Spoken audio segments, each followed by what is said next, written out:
coordinate this.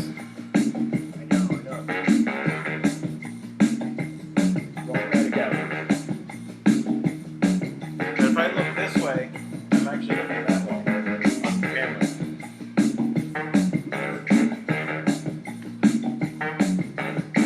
Look out. See, am I live?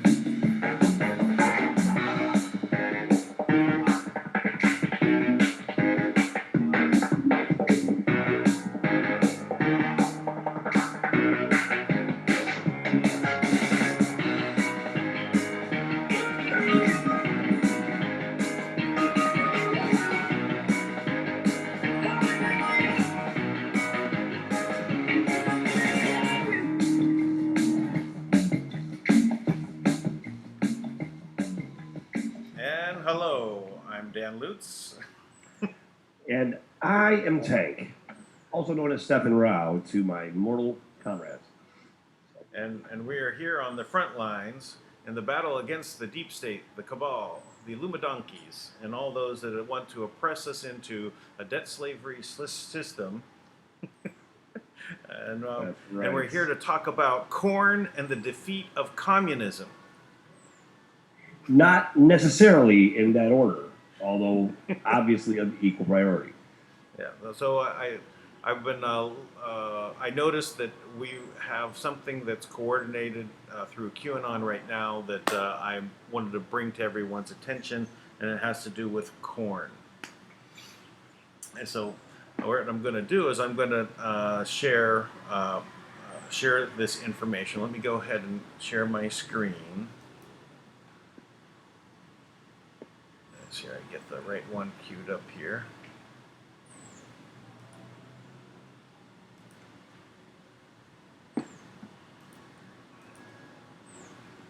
All right, we're going to start over here. This is Trump at the G7 meeting right now with Abe. We're just going to listen to the first minute here. Like we've been working on a deal with Japan for a long time. It involves agricultural and it involves e-commerce and many other things. It's a very big transaction and we've agreed in principle. It's billions and billions of dollars. Tremendous for the farmers, and one of the things that Prime Minister Abe has also agreed to is we have excess corn in various parts of our country with our farmers because China did not do what they said they were going to do, and Prime Minister Abe on behalf of Japan, they're going to be buying all of that corn, and that's a very big transaction. They're going to be buying it from our farmers. So the deal is done in principle. We probably will be signing it around UNGA. It will be around the date of UNGA, which we all look forward to, and we're very far down the line. We've agreed to every point, and now we're papering it, and we'll be signing it at a formal ceremony. And I just want to thank Prime Minister Abe. Okay, so we have a deal. China reneged, right? Now, I just wonder if Trump actually expected China to renege on the deal. Well, let's go. Let's. I don't think it has anything to do with corn, though. Well, not let's just. corn. Let me get around to it. So I'm going to tie it together here. So here's this announcement, right? Surprise. G7 surprise. Trump announces trade deal and principal agreement with Japan. I just want to point out, this section down here. We believe that there's a need for us to implement emergency support measures for the Japanese private sector to have an early purchase of American corn. Now, this is much bigger than just corn. This has to do with internet. This has to do with wheat. It has to do with beef. Many other things, but they keep talking about the corn, right? Right. And here's another headline right here. Trump, corn sales tremendous for farmers. Now here's X22 report. We're just going to listen to a minute right here. Can't just go ahead and do this. And this is from CNN. Trump claims he has the absolute right to order U.S. companies out of China under 1977 law.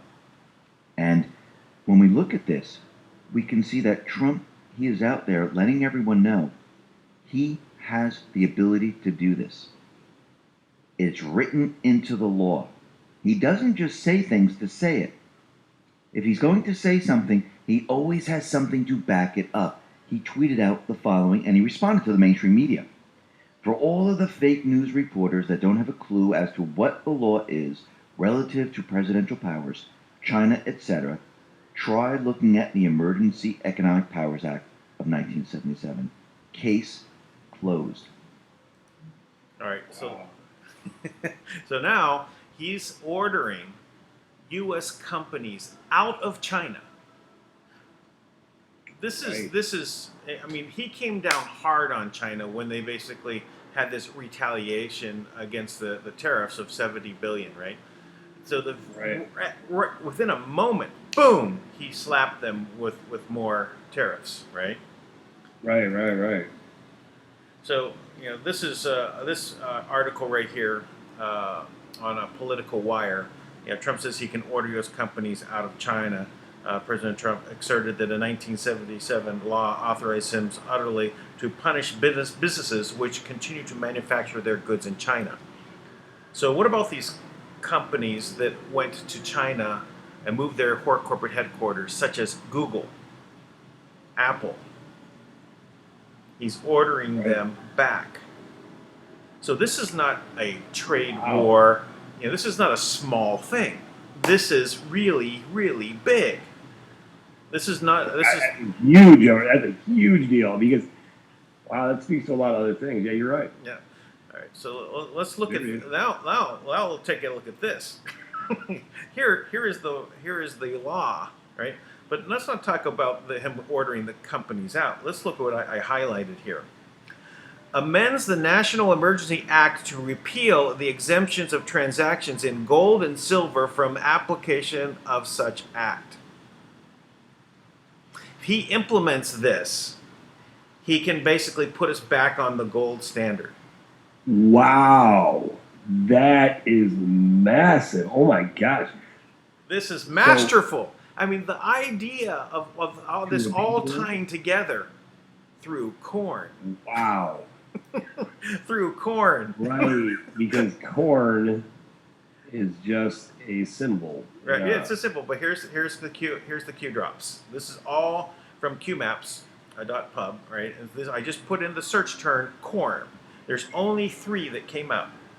So Q post 2379, Trump's ethanol gasoline plan to bolster U.S. corn farmers and fend off China. As an article here, and it says increase ethanol corn concentration in gasoline efforts to combat China's attempt to harm our farmers.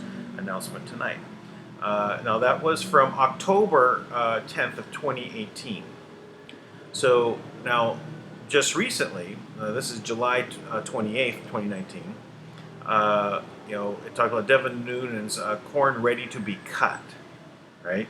So he's saying it's time for the harvest, right? And now this is one of the last posts that came from Q.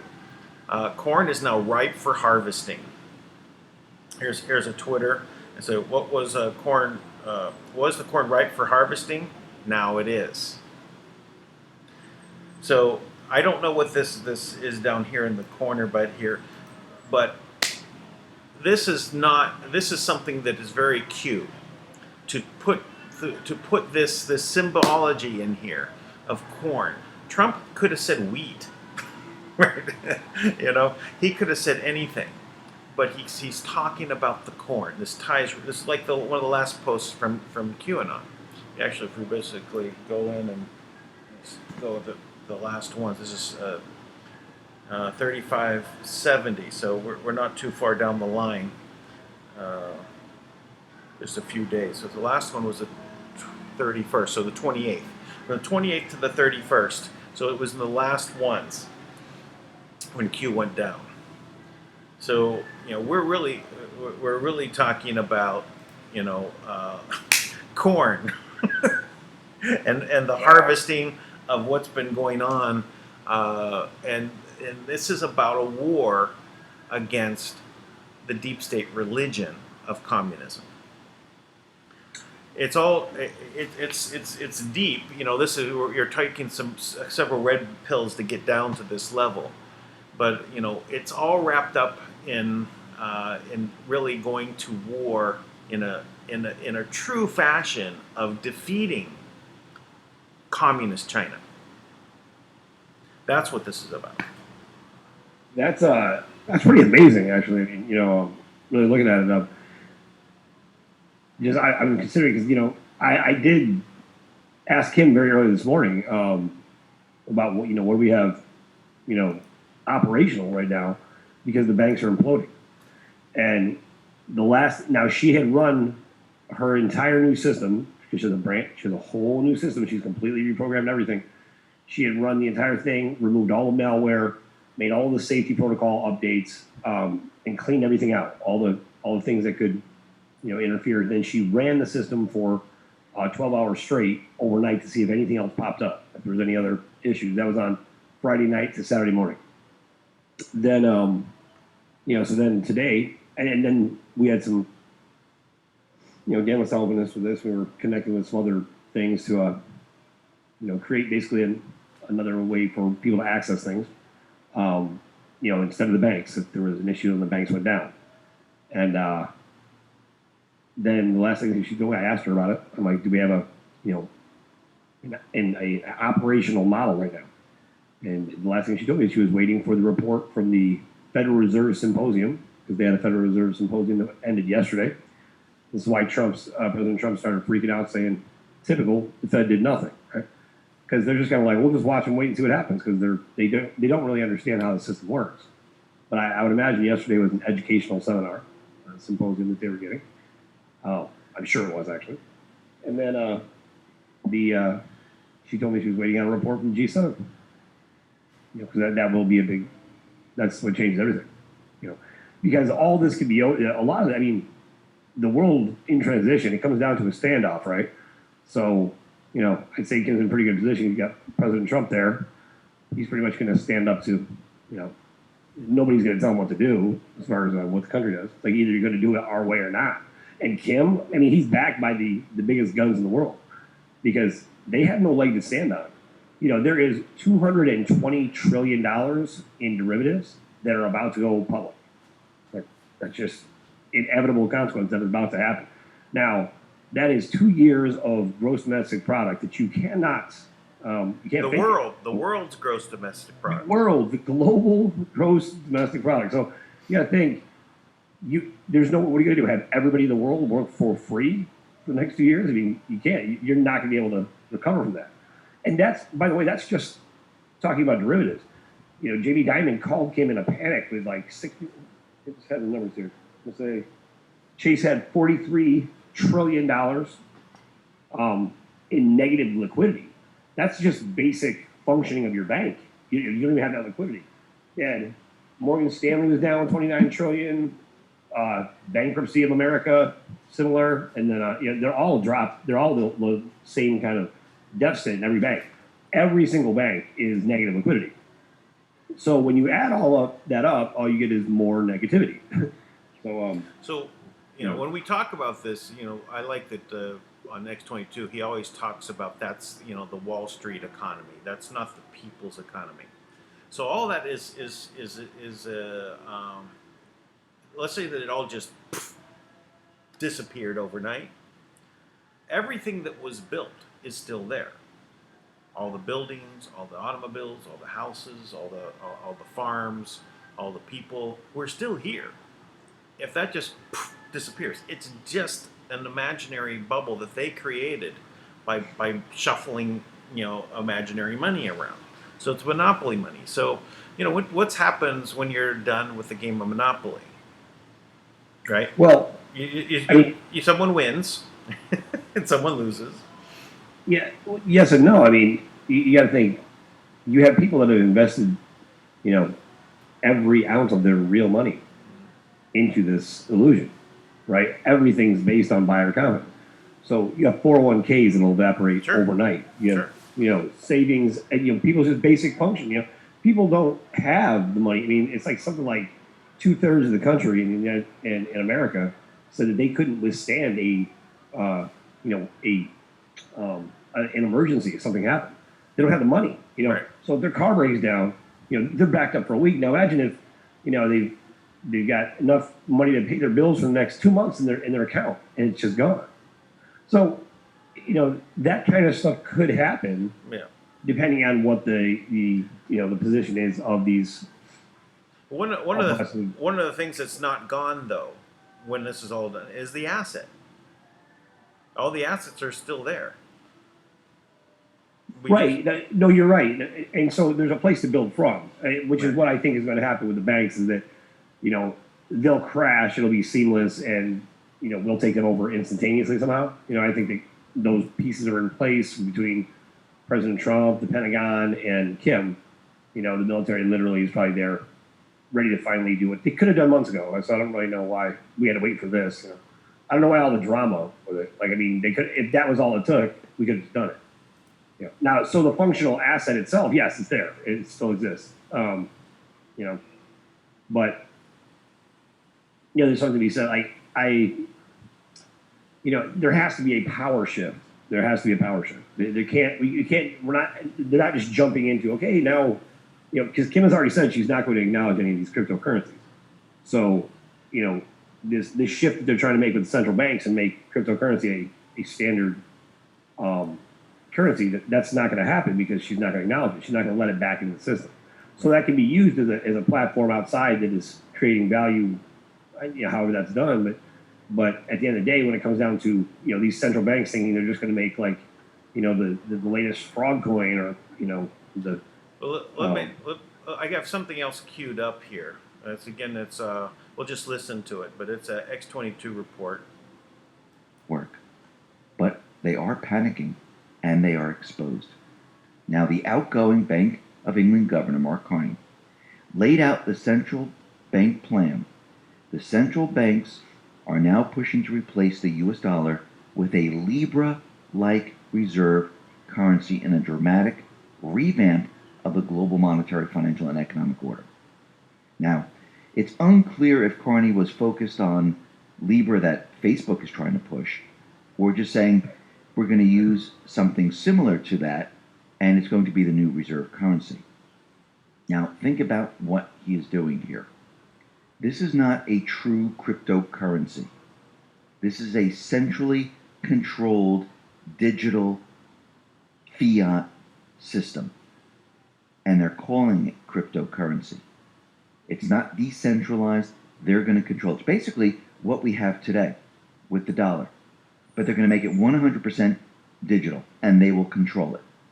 And they'll create the currency by pushing a button, however they design it. This is not a decentralized crypto blockchain system. So basically what they're doing is they're trying to convince the world that, oh, look, we're creating a cryptocurrency and we're going to use it. No, they're creating the same thing that we have now, but they're just moving their reserve currency status to someplace else so they can control everything. And what does that do for the United States? It removes the power that Trump has right now. I think that's so. Basically, they're already to go right, and they're to do a Libra or Libra-like fiat coin that's central. That's basically it's just using the blockchain technology as an accounting system, but it's a fiat system again, backed by nothing, no asset. Right. So this is also, for anybody out there who's followed the currencies at all, this is the same way that you always hear them talk about the USN, right? The U.S. notes versus the USD, or the TRN, right? Treasury Reserve notes. These are both mythological digital currencies that have no value and are supposed to be backed by gold or whatever, but they're not. And because they're not, this would have been a total setup, right? So you can actually go into the Speak Project. I'm actually looking it up now because we've changed so many things at the Speak Project. I want to make sure I can direct people the right way. But if you go to the Speak Project, you can go under Essential Documents, and there's a document titled the Singleton Document. Now, the Singleton Document is the actual document that every country in the world signed off on to participate in the global currency reset. And this was signed with the United Nations, and they all agreed. And basically, in this document is where you find out several very important things. But the first one is that you have, nothing in the document has any power if the quote unquote king of kings in the document has the absolute and final say. He is recognized as the divine in the document. And no matter what all of us do, if the divine says, nope, it's something different, at the end, that's what matters. That's one thing. The document gives complete control over to this source, right? They don't define who it is. They just say the king of kings. Now, the second thing is there are two options. There is an asset-backed currency system, which obviously they don't seem to be talking about because they don't have the ability to do it, right? Because they don't have access to the assets. So the other option is that everything turns over to a completely digital currency system, and the banks take on absolute regulatory control of everything in the world financially related, which is everything in the world. So basically, it would be us submitting ourselves to a system where we are their slaves again. Yeah. They are the absolute global authority. Now, so the tricky way to do this would have been the GCR, right? You revalue the currency, and then people would basically sell their souls to be rich for a day, and then it's over. I mean, so basically that's how it was set up. I mean, that was the plan for anybody out there who still is convinced that we're not giving you the whole story. Well, that's the truth. That's how it was set up to do. So that's why the Kim does not negotiate with these the GCR has been postponed till after the G7. Just so you know. Right, because there were some major things they had to discuss. Like, listen, we don't have any money. What? How do we do this thing? We have no access to the asset. Right. See, you can't. At the end of the day, there is there's a massive system. There is a massive mapping system that maps every single thing on the planet, and that includes you, and that includes every ounce of gold. That includes resources in the center of the earth to outside the atmosphere. It is all consuming, right? So that's just the reality. So you got to think, if that is the reality, and that system, now the way that the previous, the Marduk, group, the way that they used it, they would take the same system, they could control thought patterns, and they could, tell people what to do and how to act and behave, right? So that was, that's been released because of Kim. Like, she will not go back into that. She does not think that any human being should have that kind of power over anyone. So she's made sure that that's not the case. So this is the difference. So now it's not that these powers don't exist within this system, though. It's not that there isn't like all types of horrible options available inside of this quantum system. It is all consuming. Now, but one thing that is definitely not going to happen is no plan that was previously laid to enslave humanity or the other beings that are here on the planet is going to happen. That's never going to happen again. So they have no power from that sense, from that standpoint. So that means all the crypto, currencies that are supposed to come in through the, that are going to come in, allegedly that they're claiming are going to come in through the central banks, that's never going to happen. Even Trump's already, banished Libra. Like, why on earth would we give our power over to Libra? Because basically at the end of the day, what is the collateral backing these things? Well, it's us. Right, it's the same thing. It's the Federal Reserve version 2.0. That's what it is. Right. And to be quite honest, it's because they have absolutely no imagination or ability to plan. Right. Because True. They never planned anything. They never planned. It wasn't them. They just, did this. They just are following orders. So that's why last week, the Rothschilds, after everyone's looking to them to do everything and they failed repeatedly, they turned to all the countries and everyone else and like, look, you guys got to come up with a plan.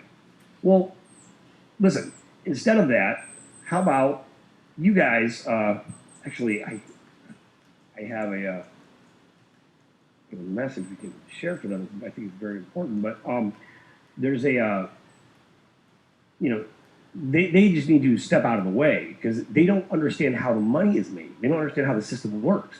That's why Kim's had to send people in repeatedly to educate the Treasury. And I know this for a fact. I mean, I connected with a guy who was kind of leading this up, right? To go in and actually make a difference and explain, look, this is how it works, right? And this is where everybody gets hung up is they all think they know how the system works. Then they get to a certain point and they stop. They don't know what happens after that, And that's part of that's part of the issue that we keep having is profound ignorance that's that exists throughout the entire system constantly, So we gotta get that under control. In the meantime, I did get a message that I think is very important to share from our public relations director that said,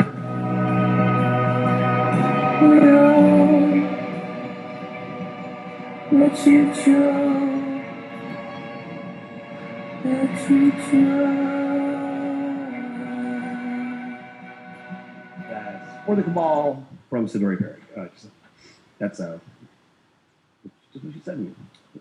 We hope that you choke because that's what was said. Okay, I said, what is that? Well, actually, I got to show it to you. This is it's like a running joke in our team because Sidori is just hilarious. Like she gets fired up, right?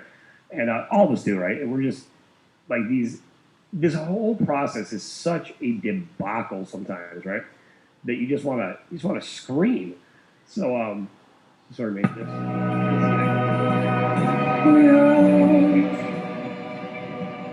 Let you go. Let you go.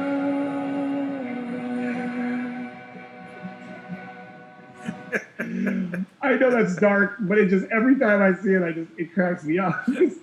You're watching this whole thing about what they're doing, and you're like, she connected to one of the documents where Kim goes through play by play by play and basically doxes every major world account you've ever heard of, right? Yeah. Here's the Marcos accounts, and here's your codes, here's your precious codes that you guys are so secretive about. Kim just put them out there for everybody. She put out the brown book, the red book, the blue book, every code you wanted. She showed the account number. Here's the account number. Here's the code for it. Guess what? It doesn't work. It's disabled. Because people are selling these books for billions of dollars, right? They're like the access to the world financial system. And Kim was like, they're not valuable. They were only valuable because the person in charge allowed them to be valuable, right? So she took them out. And she said, look, they're not valuable. Because they're all operating by these, like she had, oh my gosh, Anna von Reitz, I guess, wrote some other nonsense in July. And it's amazing because Kim dissects Anna. Every time Anna talks, as intelligent as Anna is in her stuff, Kim has just picked her apart, play by play. And somebody today, was talking about they wanted the truth. Look, I wrote blogs every single day for over a year and a half, like a year and 7 months straight, that explain everything play by play. We have been live for 176 days explaining this. Plus, not just here though, but on multiple platforms in multiple places all over, just working nonstop, trying to bring people up to speed. So I do my best to be as transparent as possible and give everything Kim gives me. So it's just so funny to me. Like sometimes it's stuff like they're frustrating. They're so frustrating. It's like they're married to mediocrity. They just want to bring everything down, and they want everybody to just bow down to them. And no matter how many options, every time we have a deal with them, they stab us in the back. Yeah. But that's all ending now because there's a brand new system in place that can set up. Well, that's good, and then the education of those that must know what needs to happen and why they thought they knew in the past. It's difficult to learn this. And I went about it quite an unusual way in my education to learn this stuff, and it wasn't really even I never even actually set out to learn it.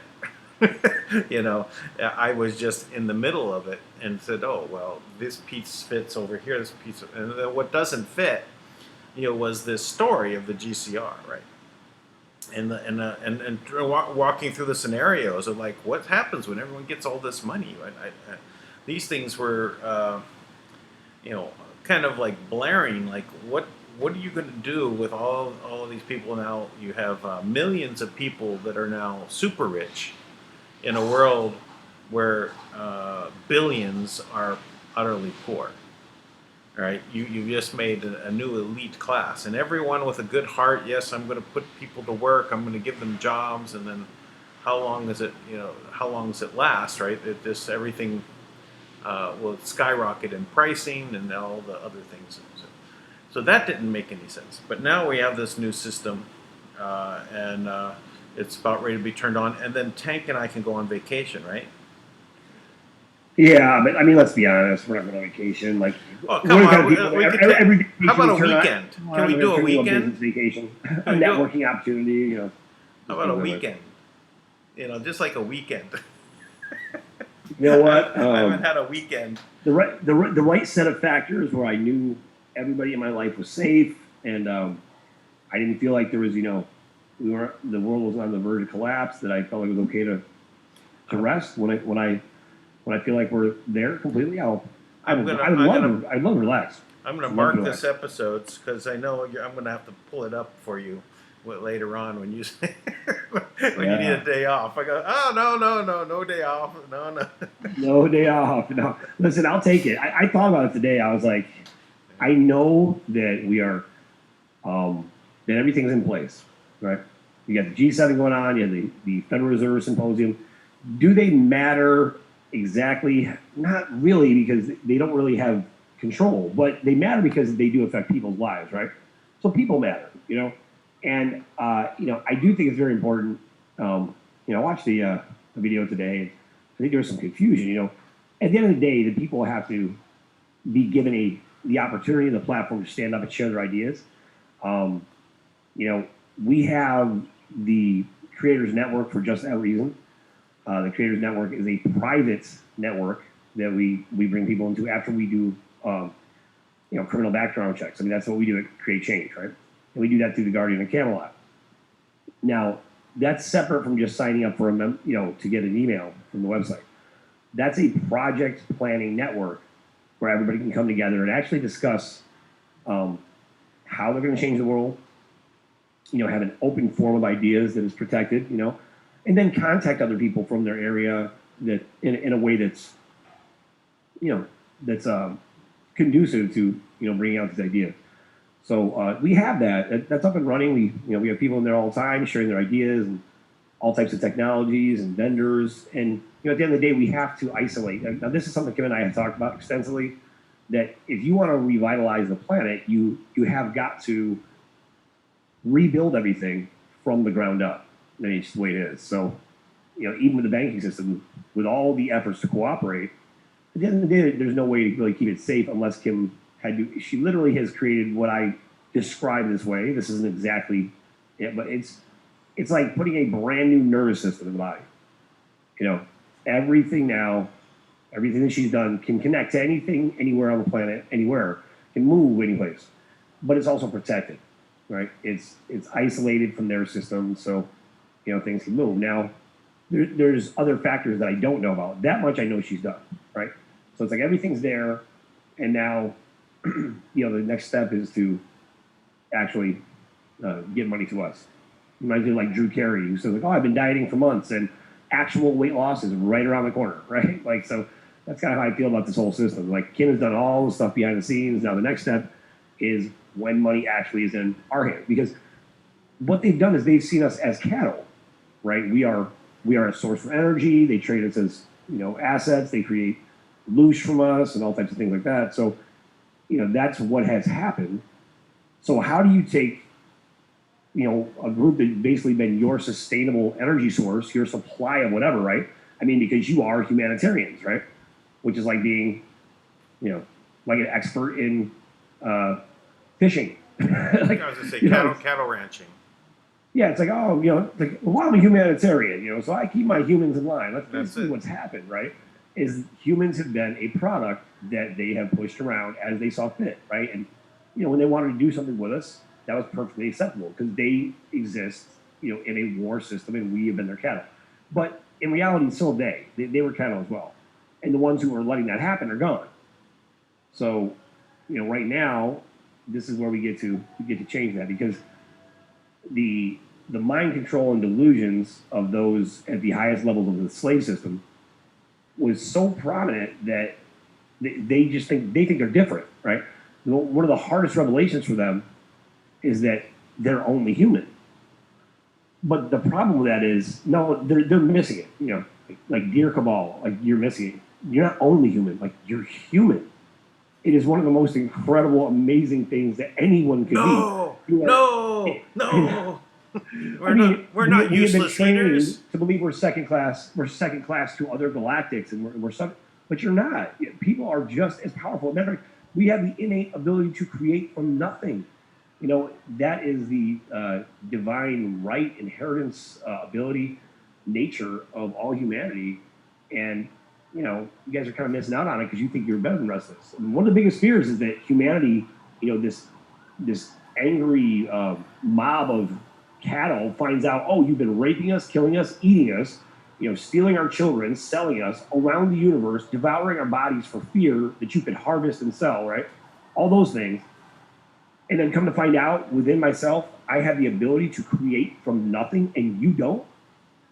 The biggest fear is that we would be vengeful, right? And that we would be, war torn, and we would seek vengeance, go back and start tearing up the universe, So I think this is really an opportunity we get to show ourselves more than anything. Because I really don't, I'm not trying to prove anything to anyone else outside of us. Right. I think all real revelation comes from within, right?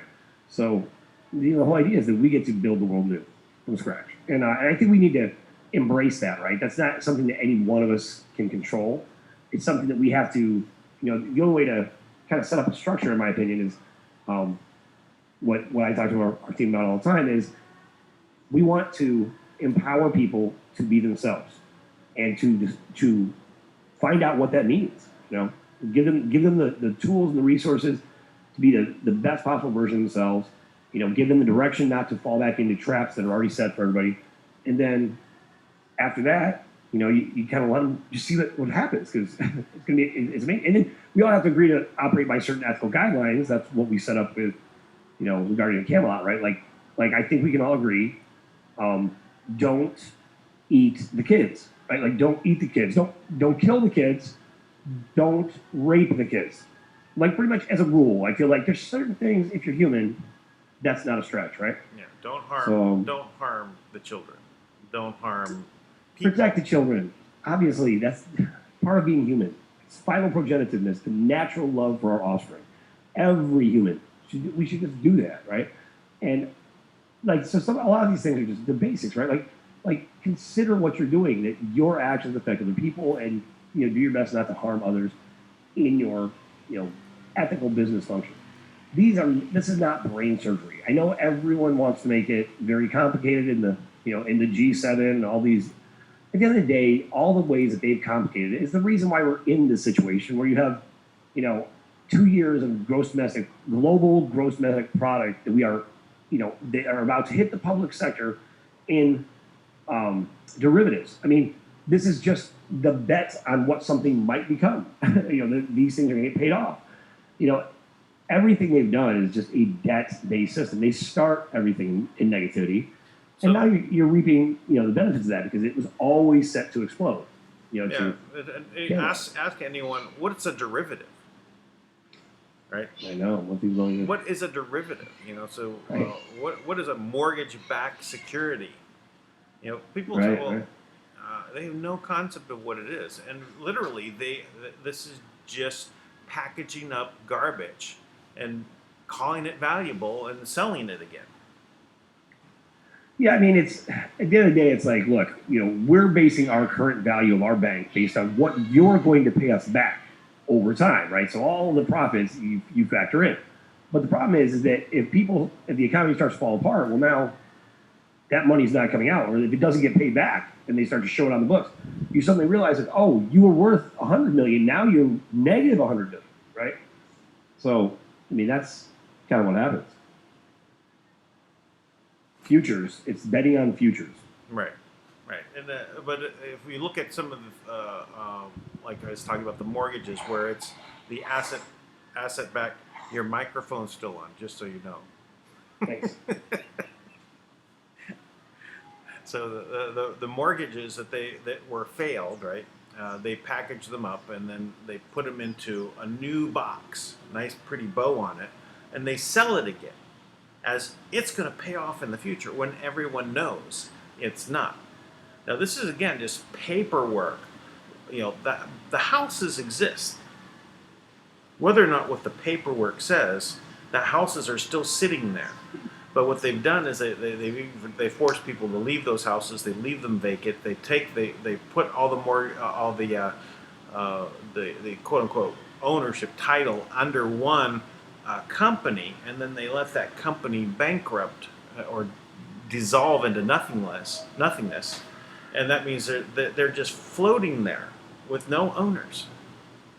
Yeah, and people are homeless. And the people are homeless. It's like in New York City, you have people that are freezing in the dead of winter, and the winters are brutal in New York, and they'll be freezing on the streets, and they're actually end up killing people off. They go into the tunnels, all types of horrible conditions. I mean, you could be devoured by rats in the tunnels here.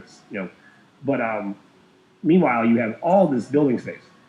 I mean, vacancies everywhere. In New York City, I would love to hear somebody from New York break this down and tell me what they think. But I have been in New York City for about 20 years now. And I mean, my whole adult life I spent in New York.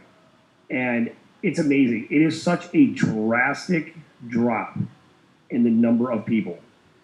4 years ago, you would go into New York City, Manhattan, didn't matter what time of day, what day of the week, there was always stuff going everywhere, music playing everywhere. It was always alive. You go to the city now, I mean, unless you know where you're going, pockets of activity, it's dead. People are outside. They're not connecting as much with other people. And what is the rent? What is the rent like in that dead city? I'm sure it's the highest in the world. Yeah. So, but why? Because they're forcing people out of the cities. They're forcing people out because it's part of the plan is really to remove people from their places of living, right? So they literally have to be out on the farms in work camps. Well, they forced us into the cities to begin with, and I think the goal was to get everybody into the city, kill a bunch of people off, which I think they actually have done, pretty successfully. I think a lot of people have been. I think, what was it? We were at 7 billion, and the numbers were on the incline, right? Mm-hmm. And now, I think we expected by now we definitely would have hit 8 billion or more. I think most of us just assumed that, but you haven't heard those numbers come out in a long time, right? Right. I would bet you that if a current survey was done, that you'd find out that population has actually decreased, right? Because as of 2018, birth rates are the lowest they've ever been in America. So and this is a problem that's taking place globally around the world, and it causes a major, major problem all over the world. This is a problem. Yeah. So it's time to have big families. Well, I think, I tell you, I love my team. They just do amazing work. Sidori is my right hand, and she when I left the current, now she was working with me. Like, she had this whole team of people, right, that I used to refer to as the gangster fairies, right? And and they all came with me, right? Like we were going after the Chinese elders to force the RV, right? Because that's what we thought was going on at the time. And I think it is now. So we launched all this stuff together, right? And my whole group who was with me with the currency when Kim came around, they all disappeared. And then even my team of like diehards who came with me, right? Sidori is the only like really original left who came with me. And it's just it's amazing when I think about it now, because like I look at how much has been accomplished, how many things we brought out and just done everything we can to explain this stuff in a comprehensible way. And people are still kind of just catching on, like, so I'm just fascinated by all of it. But she had she made this great clip of she just pulled the clip from Bill Gates the other day at the TED Talks. The quick piece where there it is. Yeah, I'll pull it up for you. All this stuff. Oh.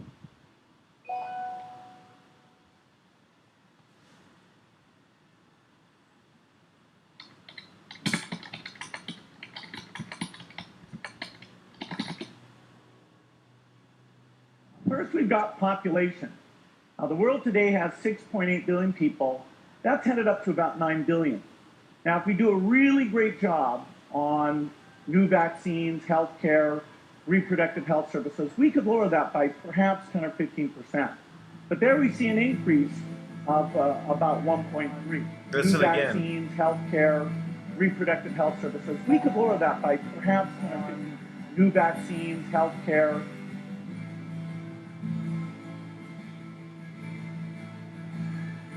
All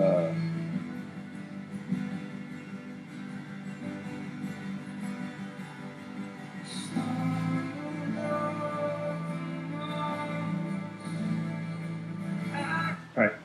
I don't want to get all distracted with that, but Yeah, was that saying that at that last part, was it saying that Bill Gates was really a woman? it could be. Hang on, I'll check that out. Let's see here. Just that little, when he looked like a young boy, and they were kind of just wondering what they were. Yeah, that could very well be. It says that he was. He's a personal engineer. He does look like a woman in the picture, but let's see here. I'll put it back up for you. I'm sorry. That 1 second. Let me get right up to that spot. And Yeah, Bill Gates on Epstein's jet name, a personal engineer, was arrested. Or young girls. Yeah. I just thought they were. Because they kind of flipped the kids from these families back and forth, right? They put them into other kinds of they change their sexes, they make them act as though they're the other sex, it's part of their. right. It's not that they're gay. It's not that they're straight. It's that they're, gender dysphoric. They don't care. They don't value or appreciate, the role of gender. They look, and then they're trying to justify that now as everybody's created equal, right? So why do we have different genders, right? Right.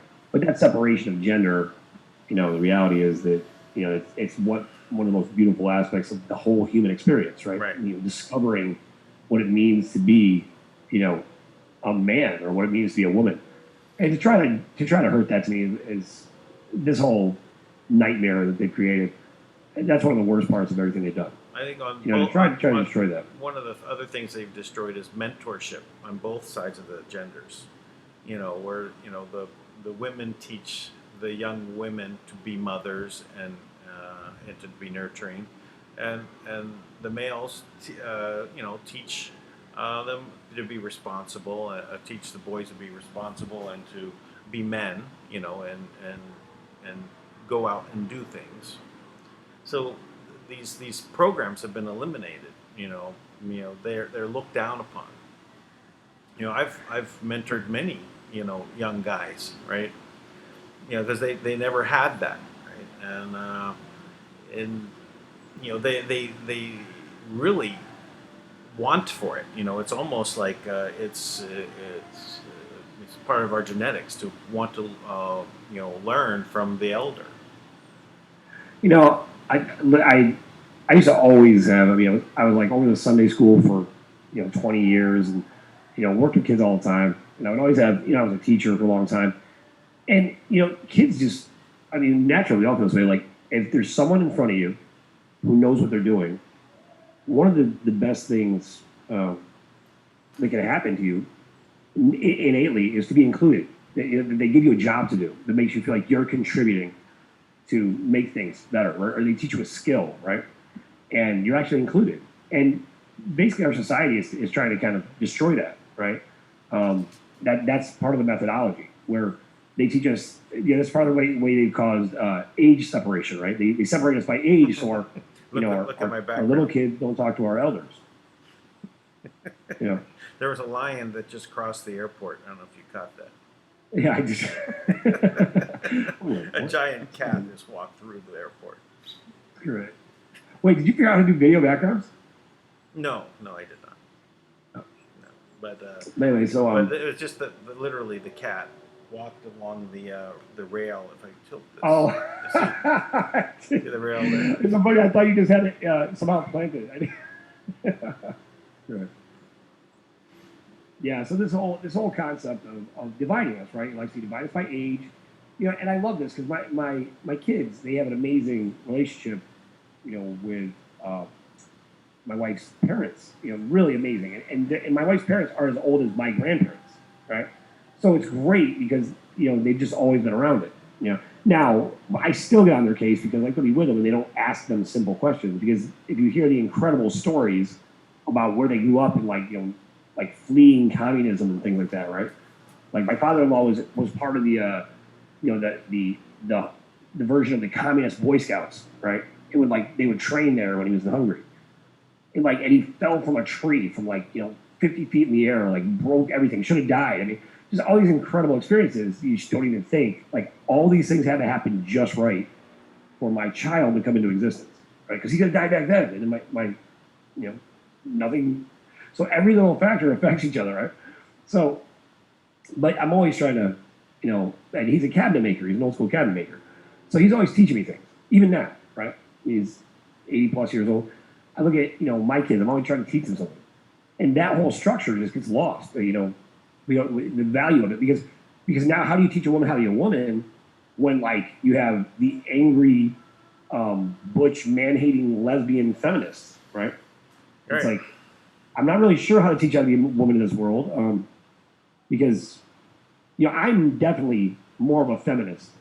I am a total feminist. I am for empowered women and for women. Period. But women that are women, not angry, man-hating, group. Like the new movie is going to be I don't even know what they call them now. The new racist, right? Is that they flip the script. Now it's all white people. You don't know what it's like. How good you have it. All white men. You have it so good, it's so wonderful. You're a racist automatically. Sorry, that's how it starts. So all the advantages you've had now that your predecessors have had, now we're going to abuse you for them to level the playing field, right? That's a lot. Yeah. Okay. To the point of extinction. There's only 12 white people left on the planet. You're racist. Right, exactly. All of you white people. No. It's funny. I saw this happen with this guru, and who was always being fed stuff. Yosef, right? He was very everybody loved him, but I mean, he was constantly perpetuating racism against white people, and I would call him on it. What are you talking about? You're just taking the exact same principles, of Hitler eugenics and just applying it to a new model, right? So that's all they're doing. This is all just eugenics. This is all ways to filter through and identify and filter out. That's why I'm very allergic to that. It's divide and conquer. Just divide, back and forth.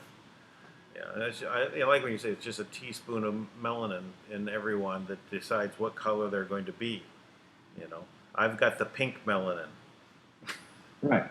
It's not even a teaspoon.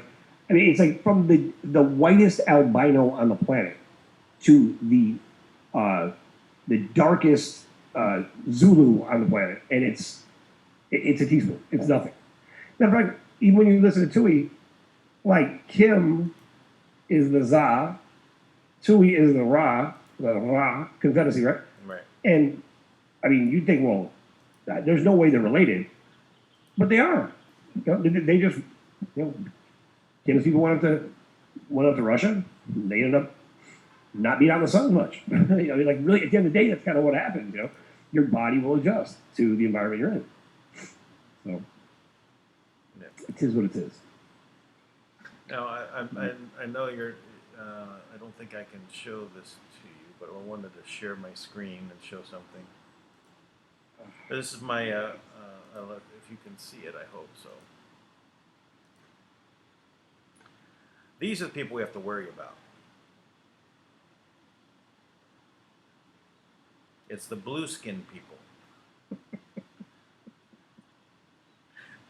and not the blue, from Vegas, but the people that literally have blue skin. Right, not the Blue Man Group, but yeah. Yeah, not the Blue Man Group. Yeah, I forgot Well, the name this of guy it. does. I mean, this guy's pretty well known here. Yeah, but we got to watch out for these guys. The Blues. Yeah, Stop them. Yeah, Stop them. we got to stop them. We got to stop them now before they take over. First of all, I think that would be so cool to have, things like this. It's great. It's like such an amazing, all these little subtleties, right? So what's any color? Oh, there's some wacky stuff on this. We just look up blue people. I think these are all painted, Dan. Yeah, these are painted. They are painted, definitely. But there are really, well, there's this. Yeah, that's the one thing when you're on DuckDuckGo, you might end up in a place you might not want to be.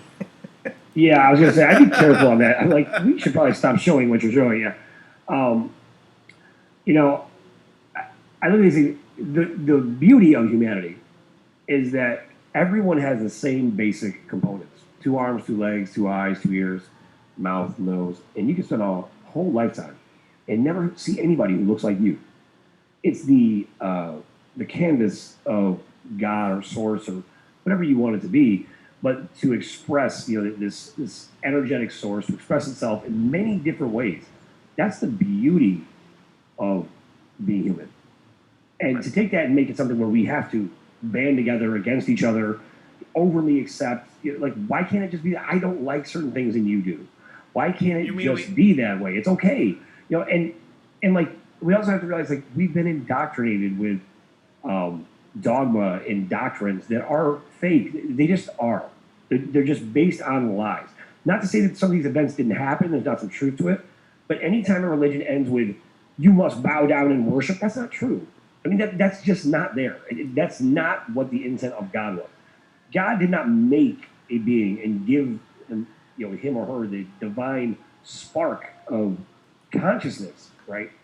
To create the ability to manifest things from nothing so that we would all be on our knees with our face in the ground. Right? So we have to accept the blue people. Embrace the blue people. I mean, but we don't have to give them special exceptions either. Look, all blue people now get extra money. Now all blue because you're racist. Blue people get this. Well, because that's how you create division. But we don't have to regulate it with laws at all. But I really think that we have to make all the doorknobs bigger for the people that have 6 fingers. Actually, that would actually be practical. If we had a lot of 6-fingered people, or if we had people that were bigger, that would make sense, right? We can make adjustments where we can all get along. We can make whole buildings that just change size based on who's inside. Doesn't matter. All this stuff. We can do anything. We can constantly change the narrative and create a new world based on what we want it to be. Yeah, I'm watching everybody. I watch our team all the time. I watch how incredible they are. How incredibly they're coming together and they do things. And I'll kind of give them hey, I'd like to do this, and I'll talk to them 3 days later, and they've got a whole team formed, and everybody's working and doing stuff. Wow. Well, the majority should respect the minorities, but the minority should not be the rule. Right. It's how you create horrible division. Right. So it's to make decisions based on the minority, not minority people, because there is no minority people. There might be a minority in a certain group, in a certain area at a certain time, but there is generally an equal balance of races on the whole planet. And if anything, there's probably less white people right now than anything. I mean, to constantly pander and act it's always strange, random white people or people who were raised as white people, right? Or what we think white people are. Like Beto O'Rourke, right? He's like, the KKK is on the streets and President Trump is allowing that. First of all, what's the difference between the KKK and the Black Panthers? What's the difference?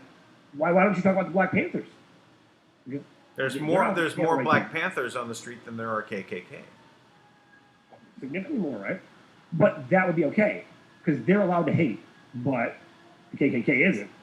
But in reality, it's like, well, they're both hate groups, right? So, but I would imagine there's probably some positive aspects to everything, right?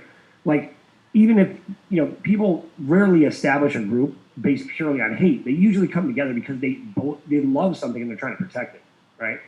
It's like, you have motorcycle clubs. Now, I have a secret about that. It's because they love motorcycles. Okay? You might not have caught on by the name.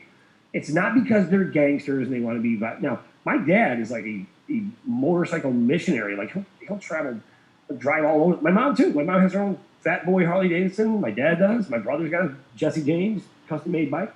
And they're bikers. I'm out myself. I come from a family of bikers, and I don't really ride.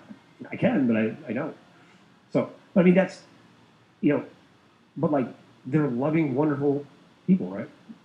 Like this whole idea of what we think is scary because it's different, that's something we got to do away with our whole culture. It's not scary because it's different. It's fascinating. It's right. Amazing. We can go and get involved and see what's going to happen. Yeah, the constant fear propaganda that's put out there, it's almost instant. I mean, it comes from a lot of background. I mean,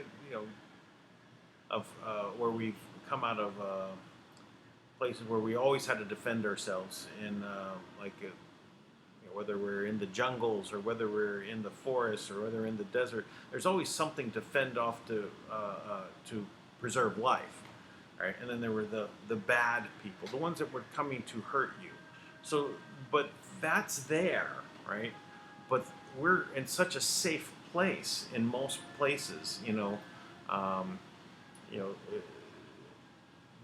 there are things to be aware of, but to live as your first response is fear, puts us on the wrong path.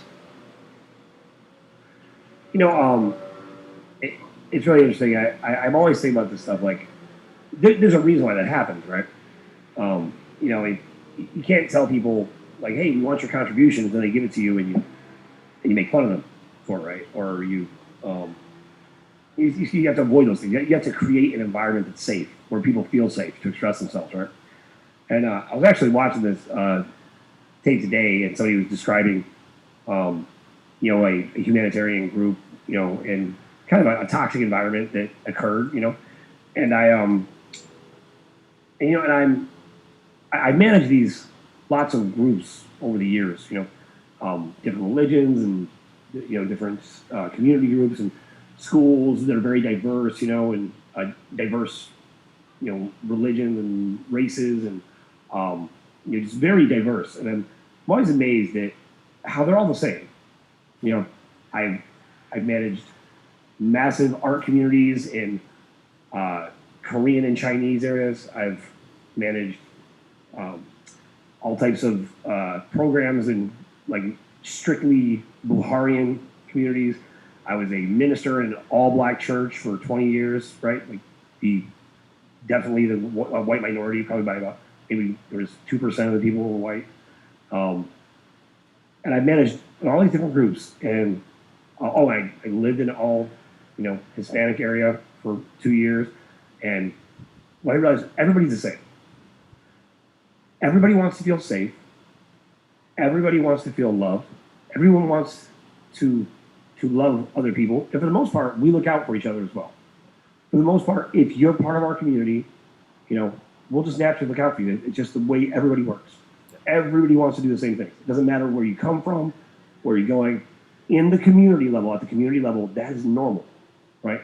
We want to fall in love. We want to go do things that are fun and exciting. We want free time. We want to be able to get loud once in a while. It's all the same. We want to sing. We want to dance. We want to create. And that's what everybody needs the opportunity to do. But what it did for me is I looked at this because, the Creators Network is something that it's really a global, expansive network that needs to be inclusive and considerate of every human being, in all of their individual abilities and differences, and also, what's possible. Now, we've been running the Creators Network now for, about a year, and I've been very selective on who I bring in, which I've always done with my groups. I've been very careful because I think the most important thing is who do you bring in? Now, in this whole time, we have about 300 members that I brought in, right? And I have about 700 that would like to come in. And but I'm not excluding them on purpose. I just haven't gotten to them, right? But in the whole time, there's been 2 people we had to remove. And the reason why we had to remove them is because they decided, well, they were potentially the worst poet in history, right? And they wrote like hate poems to Kim and tried to say that I was a fraud and Kim was a fraud, which if you want to say I'm a fraud, you have to prove it. Like, show me why you think that, and if I can improve it, I will. But you're coming at it the wrong way, right? Like, that's not how you approach something when you disagree with someone. You don't attack them and tell them, I'm right, you're wrong, you're the devil. That's not the way to do it, you know?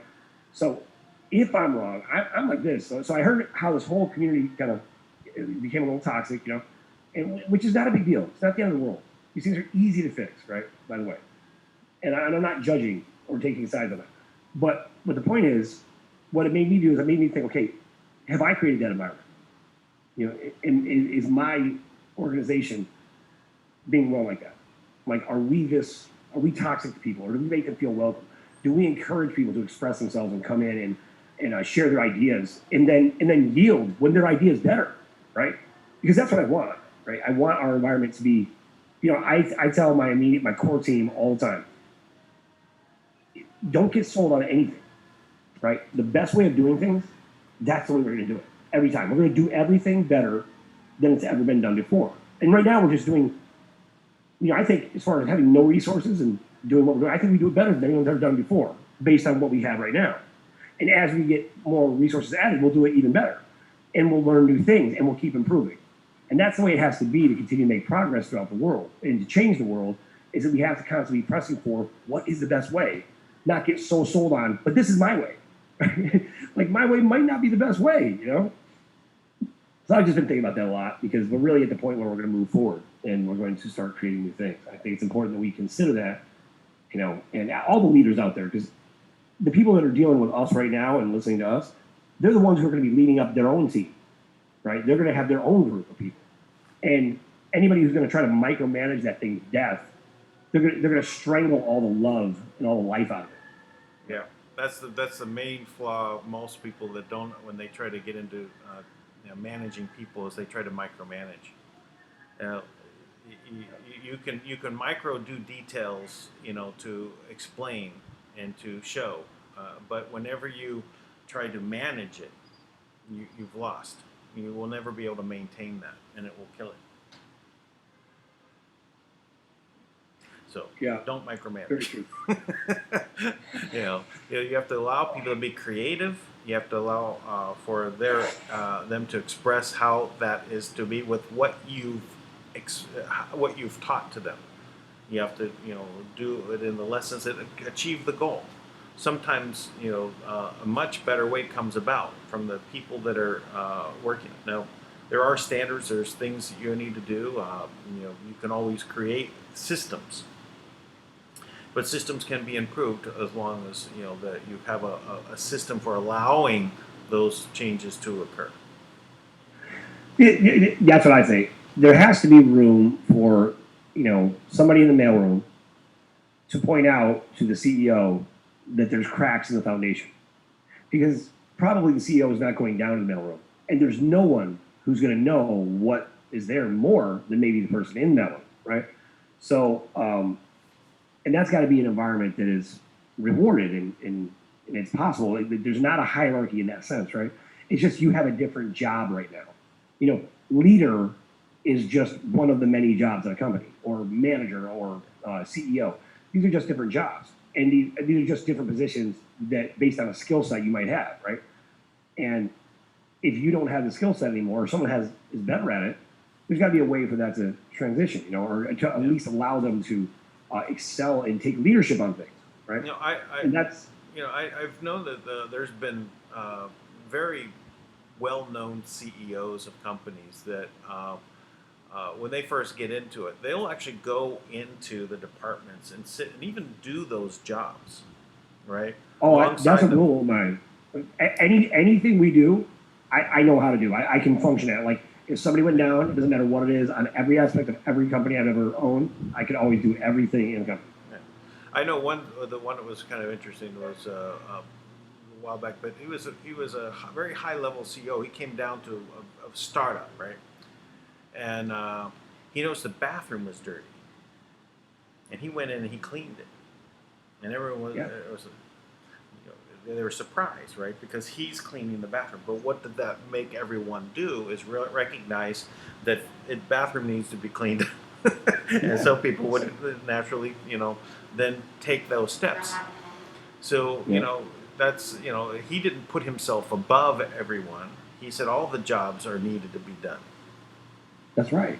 That is, my dad is like just the hardest working human being I ever met, and he was always a manager, in whatever company, and he was always like the best manager in the company, always.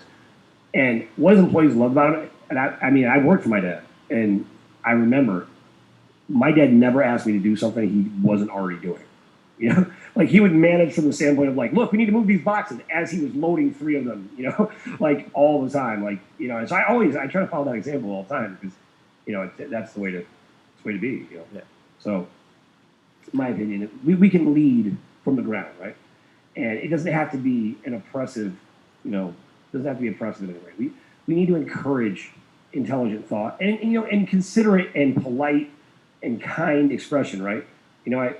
I don't know if it was Gandhi or Deepak Chopra, one of these guys said, before you say anything, it might even be like an old proverb, I don't know. It's like before you say anything, make sure that it's kind, make sure that it's true, and make sure that it's necessary, right? And I think about that all the time because you can have something that's kind, that's true, but it might not be necessary. So shut up. It's okay. Like it might be, it might be true and necessary, but it's not kind. You can continue to shut up. I feel like that's a pretty solid base to work from. Well, I think we're Everybody who starts texting me when we're live, and then wants to ask me 1,000 questions separately, we literally have been live 176 days straight, yeah.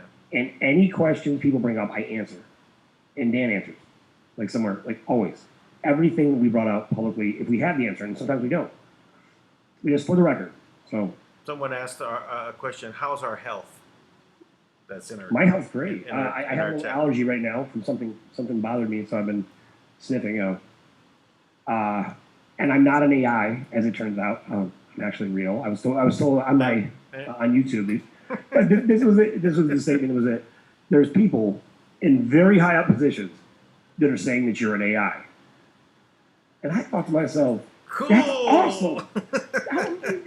People in high positions that even talk about me, that's amazing, right? And that I'm doing such a good job, they think I'm an AI. What? Yeah. My intelligence is showing. It's leaking out my ears. Yeah. I don't know. Anyways. Go for an NI, natural intelligence. NI. Yep. That's right. Holy dog. Hey, say hello. I'm going to share my dream. This is my dream. I've always wanted this, right? My family just went on a very, incredible vacation, right? And I didn't go because, and I canceled at the last minute for a combination of reasons. And one of them is that we had so much work to do. And so I missed it, like it was a huge deal, planned for 4 years, right? And I bailed last minute because we're so close, and I'm like, I have to break through on this to take care of my family, right? And to take care of all this stuff. I don't want all this momentum we created to just die out, right? So I stayed home. So my dream has always been that, and I've also believed that this would happen when my family was out of town. So my dream was when they come home, I'm gonna send them a little video right before they land, right? It's gonna be like, I missed you. I was homesick while you were gone, right? And I'm gonna send them pictures of. I'm gonna get 3 dogs, one for each of my kids, right?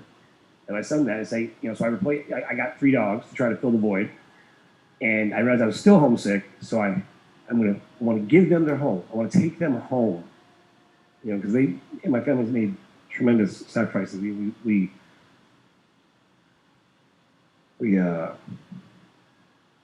lost our home, and we've given up a lot to do this, and my family didn't volunteer for that. But yeah. So in giving up these things, I just look forward to giving my family their home, right?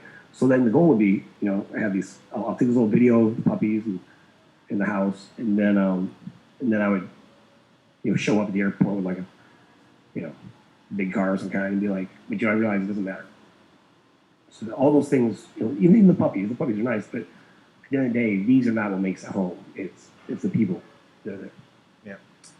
So Yeah, I hear you. I hope that. When I left the U.S., it's like now getting to be 6 years.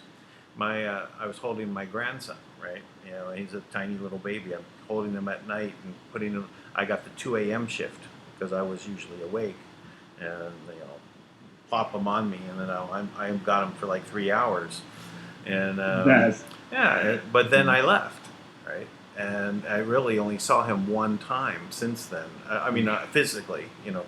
Yeah, no, I know. When I went to Hawaii, and they actually were going on vacation at the same time, so we met there. But you know, I would have loved to have been there all this time, but I was on this mission, right?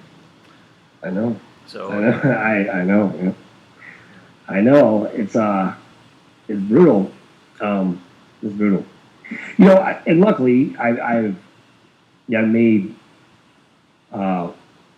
many commitments to make sure that I haven't missed any aspect of my children's life. You know, other than this incredible trip that I've got pictures from every day that I've been able to talk. But you know, if you really think about it, it's like time is the most precious thing in the world when it comes to your kids. You know, because it's going by so fast, and you have this one opportunity to connect with them and be in their world and influence what the world becomes. Right? There's one chance. Because then they're going to be adults. They're all experimenting and doing all types of things. If you don't ingrain in them who they are from that age and what it means to stand for something and bring a value to it, right? So I think about this all the time, that the shift has to happen, right? Like this is how because these things, if all this was for nothing, what would be the lesson learned? Would be the opposite, right? Like, you know, like don't make dumb decisions because don't take risks or don't stand for anything because it leads to failure. And so I'm like always think like, no, that's not how it works. Integrity, you know, honesty, love, heart, courage, beauty, joy. These are attributes of things and qualities that we have within us that there is no limit. You can express them to, you know, an unlimited degree.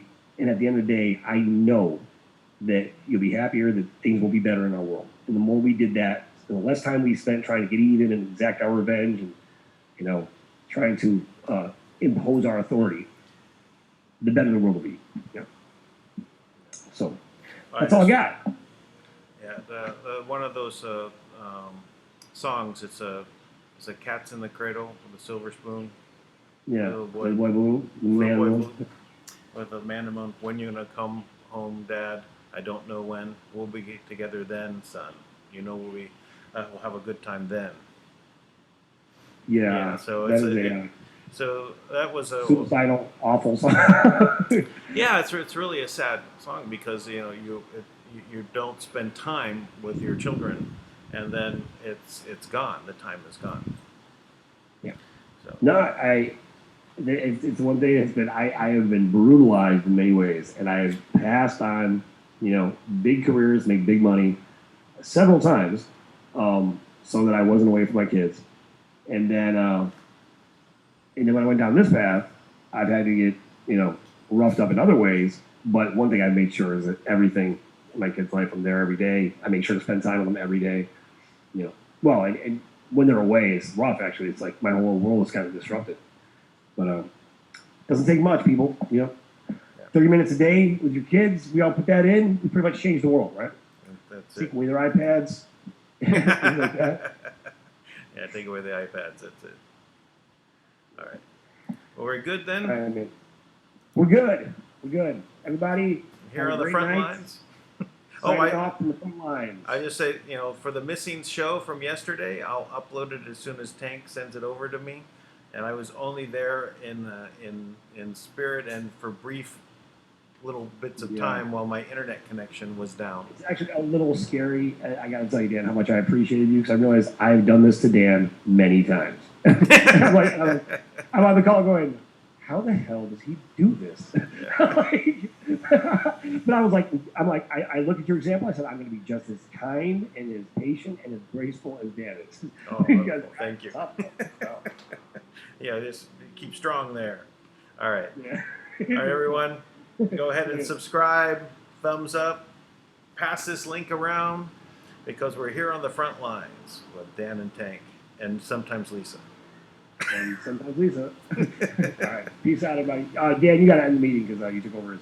Okay. host.